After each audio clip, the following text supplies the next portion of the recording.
안녕하세요. 돈셰퍼의 최병문입니다. 이번 시간에는 지난 시간에 이어서 기사로 보는 재무설계, 최신 기사로 재무설계 얘기를 좀 이어나가도록 하겠습니다. 이 재무설계 얘기 중에 은퇴 후 소득, 현금 흐름을 어떻게 마련할 것인가, 이 얘기를 지난 시간에 이어서 계속 이어가도록 하겠습니다. 수고해 줄 전문가는 강주성 전문가님, 안녕하세요. 네, 안녕하세요. 네, 지난 시간에 이제 우리 연금에 대해서 얘기를 좀 나눠봤습니다. 네. 연금이 이제 대략 11종 정도로 보고 있습니다. 네. 이제 기초연금, 국민연금, 그다음에 직역연금, 그래서 네, 네. 이제 특수직, 공무원, 네. 그다음에 군인 사학연금, 또 별정 우체국까지도 있고요. 우체국까지 있습니다.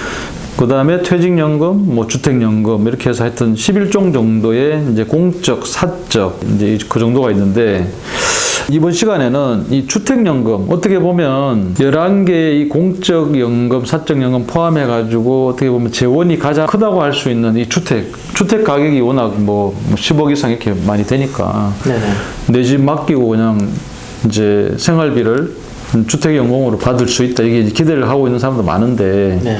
이 주택연금 활용법에 대해서 제약도 있고 규정도 있고 그렇잖아요. 이를 좀 나눠보도록 하겠습니다. 그래서 기사에 보면 공시가격 12억 이하 주택만 해당이 되고 70세 전후 가입이 가장 유리하다, 이렇게 헤드라인은 나오는데 한번 말씀해 주십시오. 이제 정말 은퇴 시기에 들어간 이제 분들에게 가장 중요한 게 말씀 주신 대로 안정적이고 규칙적인 소득원이거든요. 그렇죠. 네, 그러니까 우리가 경제 생활을 할 때는 어차피 월급이라는 것들로 수입에 대한 것이 대체가 되지만 결국 내가 일을 하지 않을 때는 결국 어떤 것이 이제 그 소득원이 되냐. 네. 그래서 연금 같은 걸 많이 가입해라. 이제 전문가들도 그런 얘기를 많이 하는데, 중요한 거는 나는 다른 게 더 우선순위가 많이 있어서 준비하지 못했어 라는 거예요. 네. 그래서 그런 분들이 우리 전 시간에도 굉장히 많다. 실제로 현실적으로 대안이 그렇게 많지 않다. 그래서 결국에는 기사나 어떤 내용에서도 주로 많이 나오는 게 바로 주택연금이거든요.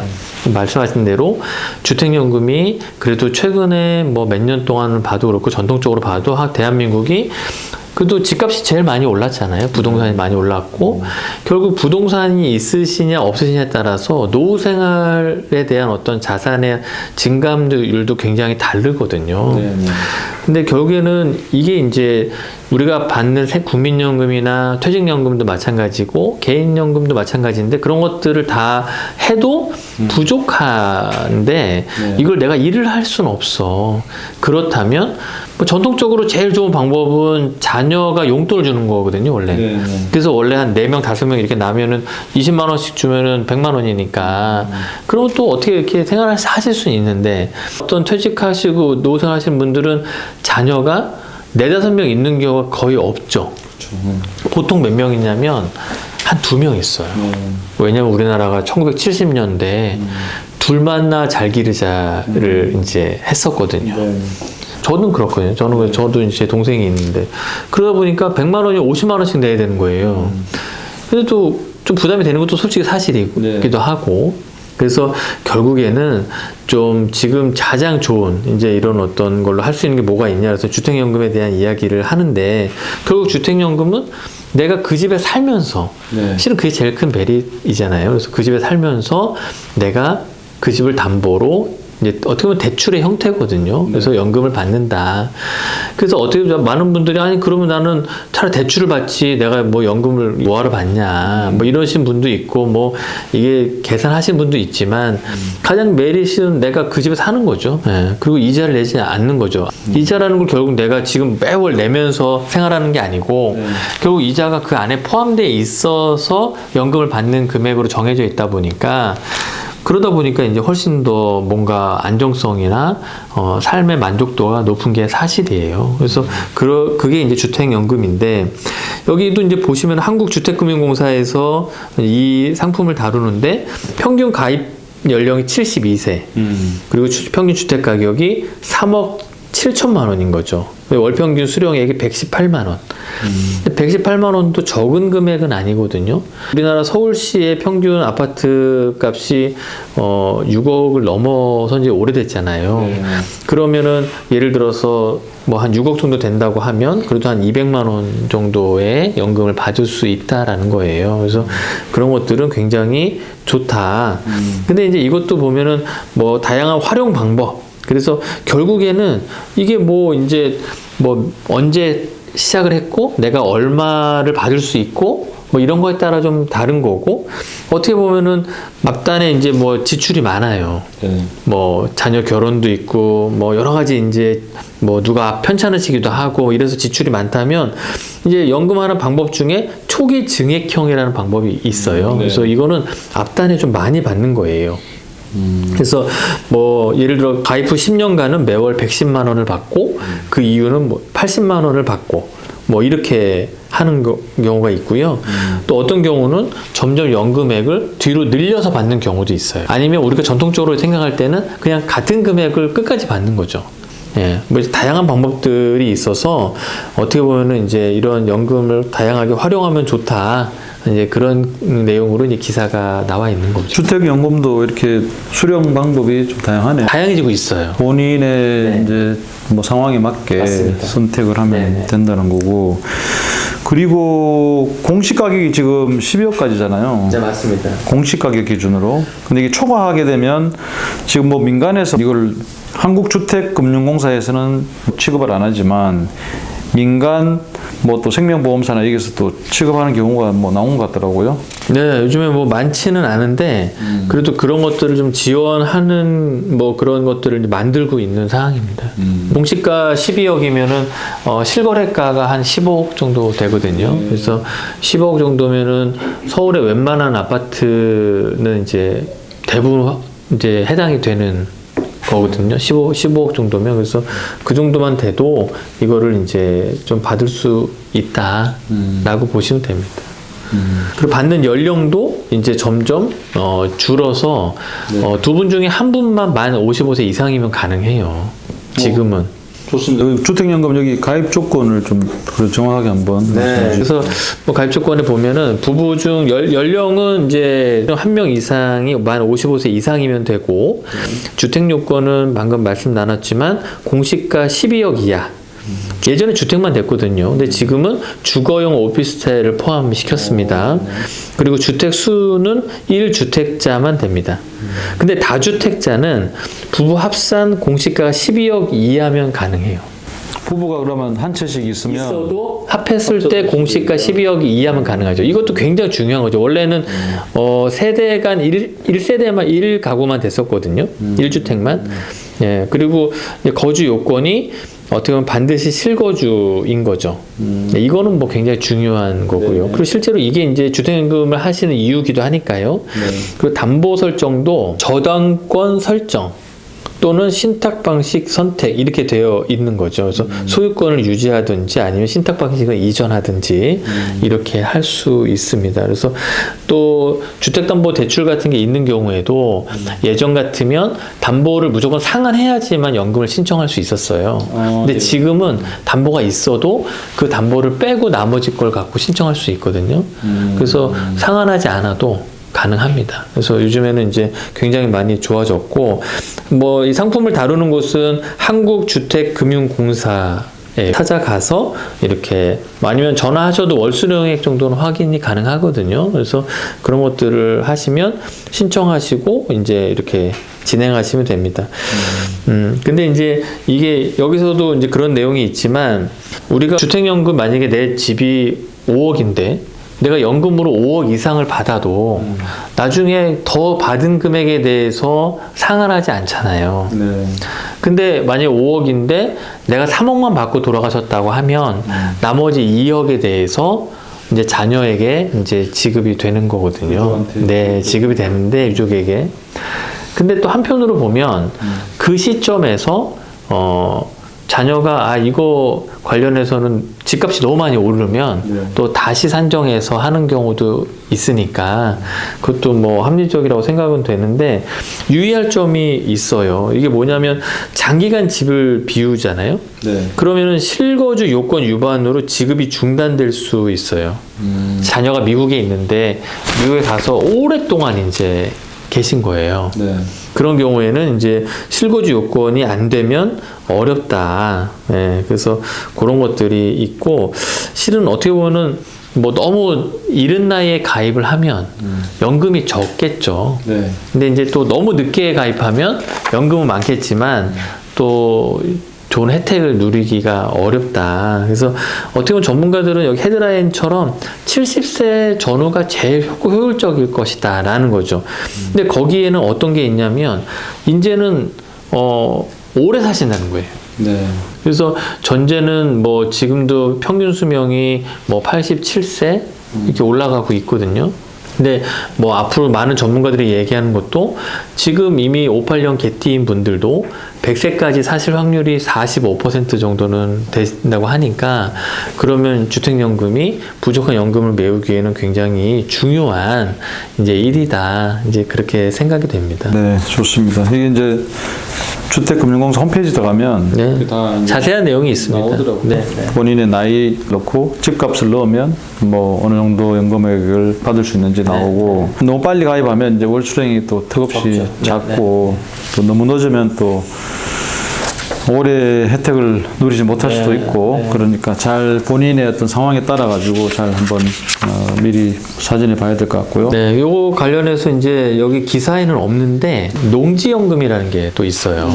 기사에는 없는 내용이지만 그 부분 잠깐만 더 설명드리면 농지연금은 이제 한국농어촌공사에서 합니다. 거기 가면 이제 농지은행이라는 곳이 있는데 그 하위 기관에 거기서 진행을 하는데 이 주택연금이랑 똑같아요. 그러니까 땅으로 이제 이렇게 받으시는 거예요. 근데 집이라는 거는 내가 뭐 사고 팔고 하는 거에 대해서는 더 많이 이제 예민하지만 토지는 약간 다른 개념으로 생각하시는 경우가 대부분이 많아서 혹시 뭐 자녀가 아파트를 뭐 이렇게 주택연금 하는 거에 대해서 반대를 심하게 한다든가 하는 분이 계시면 뭐 농지연금 쪽으로 좀 돌려서 해보시는 것도 나쁘진 않다. 이제 그런 생각은 하고요. 농지연금도 주택연금처럼 다양한 수령 방법들이 있습니다. 근데 농지연금의 장점은 내가 여기서 직접 농사를 져도 되고요. 그걸 작용이라고 하는데 농사를 져도 되고 아니면 이제 다른 분에게 임대를 줄 수도 있잖아요. 그래서 임대를 주어도 농지연금을 받을 수가 있어요.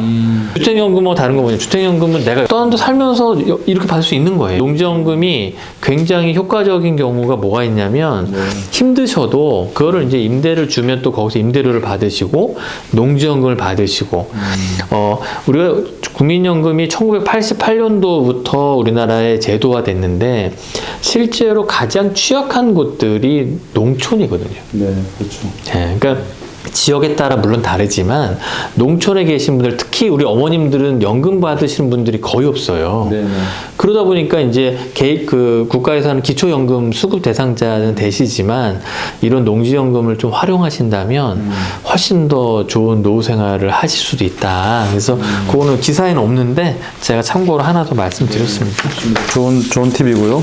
자, 그리고 이제 아까 이제 약 11종의 이제 연금 얘기를 했고 그 다음에 또 이제 최근에 이제 그 변화 중에 하나가 연금성 또 소득이 될 수 있는 게 생명보험의 이 사망보험금을 이제 좀 이렇게 사망하기 전에라도 연금처럼 이게 당겨받을 수 있는 제도가 지금 시행되고 있잖아요. 여기에 대해서 좀 사망보험금이 어떻게 보면 유동화 뭐 이런 셈인데 한번 말씀해 주십시오. 네, 사망보험금 유동화 제도는 좀 진즉에 됐으면 더 좋았다. 뭐 그렇게 생각을 하는데요. 결국에는 우리가 예전에 1900년도에서 2000년대 넘어가면서 대한민국에 불었던 붐 중에 하나가 종신보험이었어요. 그거는 이제 사망하면 얼마를 주는 이제 그런 보험인 거죠. 근데 이것이 이제 쭉 뭐 아이들이 뭐 어릴 때 같은 경우는 뭐 그래 이게 있어야 아이들을 잘 혹시라도 내가 없을 때 케어를 하고 뭐 그렇지만 아이들이 성인이 되면 결국 이 비용으로 할 수 있는 게 물론 이제 배우자의 뭐 큰 자금이 되기도 하지만 또 이게 장례비로도 쓸 수도 있다.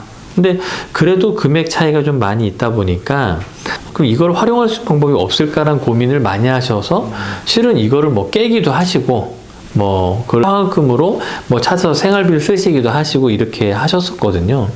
근데 분명한 거는 해약 환급금하고 사망보험금에는 분명히 차이가 있어요. 왜냐하면 사망보험금은 사망했을 때 받는 금액이고 해약 환급금은 중간에 해지했을 때 받는 금액이다 보니까 두 개의 차이가 생각보다 많이 있거든요. 근데 사망보험금 유동화 제도라는 건 사망보험금을 갖고 그 금액만큼 연금으로 받겠다는 거예요. 그래서 어떻게 보면 보험사 입장에서는 좀 리스크가 많이 커진 거죠. 근데 소비자 입장에서는 굉장히 좋아진 내용입니다. 근데 또 한편으로는 뭐 1억짜리 사망보험금으로 매달 얼마 정도 받냐라고 하면 우리가 보통 뭐 한 18만 원 정도 연금으로 받을 수 있는 이제 그렇게 되어 있는데 요즘에는 보면은 그 뭐 내가 1억이다 그럼 1억을 다 수령하냐? 그렇게는 또 안 합니다. 보험회사가 그렇게는 잘 안 하고 뭐 90%형, 뭐 70%형, 60%형 뭐 이렇게 좀 나눠서 그렇게 이제 상품을 만들어서 유동화 제도를 이제 같이 하고 있는 거죠. 그래서 이게 보면은 신청 자격이 뭐 만이 55세 이상의 계약자여야 되는 거예요. 근데 이제 소득이나 재산 요건을 보지 않는 거죠. 그건 뭐 당연한 얘기니까 보험으로 하는 거니까. 근데 이 중요한 게 뭐냐면 대상 계약이 이게 모두 축적을 해야 돼요. 첫 번째는 금리 확정형 종신보험의 사망보험금 담보. 예, 사망보험금 9억 이하인데요. 그러니까 금리 확정형 종신보험. 예전의 종신보험들은 예정이율이라는 이율로 이제 사망보험금을 계산하고 계리한다고 하는데 그렇게 상품을 만들었었거든요. 그 예정이율을 썼던 이제 그 종신보험들이 대상이라는 겁니다. 이 부분이. 근데 예전 우리가 종신보험이 2000년 후반 때부터는 다양하게 이제 유니버셜 종신보험 뭐 이러면서 다양하게 나왔는데 유니버셜 종신보험은 안 돼요. 왜냐하면 유니버셜 종신보험은 이게 예정이율을 하는 것이 아니고 그래서 그런 것들이나 또 보험료 납입이 완료된 보험이어야 된다. 납입이 완료돼야 되고 그리고 계약 기간이 10년 이상과 납입 기간이 10년 이상이어야 된다. 이런 조건이 있고요. 그다음에 계약자와 피보험자가 동일해야 된다. 네. 그리고 신청 시점에 보험계약 대출이 없어야 된다는 거죠. 네. 그리고 월 적립식이어야 된다. 이 종신보험도 일시납 종신보험도 있거든요. 네.